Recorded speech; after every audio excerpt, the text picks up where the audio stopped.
इमरान खान ने भी साइफ़र के गायब होने की तस्दीक कर दी। मेरे पास एक साइफ़र था लेकिन वो गायब हो गया और मुझे नहीं मालूम कि कहाँ चला गया।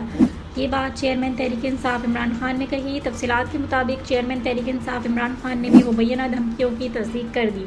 एक साइफ़र के गायब होने की तस्दीक की गई। गुज़श्ता रोज़ निजी टीवी को दिए गए इंटरव्यू में इमरान खान का कहना था कि इनके पास एक साइफ़र था, वो गायब हो गया, पता नहीं कहाँ चला गया। इमरान खान ने यह भी कहा कि जो बातें साइफ़र में आई वो OIC का इजलास के बाद भी कही गईं।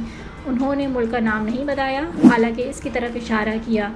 दूसरी जानिब मुस्लिम लीग नून के नायब सदर मरियम नवाज़ ने वज़ीर आज़म पर इल्ज़ाम आयद किया कि वो वज़ीर आज़म की तकरीर की कॉपी किए बगैर चले गए। उन्होंने ये भी कहा कि जब वो वज़ीर आज़म हाउस से निकले तो वो मिनरल वाटर की 2000 बोतलें अपने साथ ले गए। वज़ीर ख़जाना इसहाक़ डार ने कहा है कि वज़ीर आज़म और काबीना ने गुमशुदगी के मामले का मुकम्मल जायज़ा लिया है और ये वाज़ेह है कि साजिश इस वक्त की अपोजिशन ने नहीं की बल्कि मौजूदा हुकूमत ने की थी। बताया गया है कि इस मामले पर कौमी सलामती कमेटी का इजलास भी हुआ है।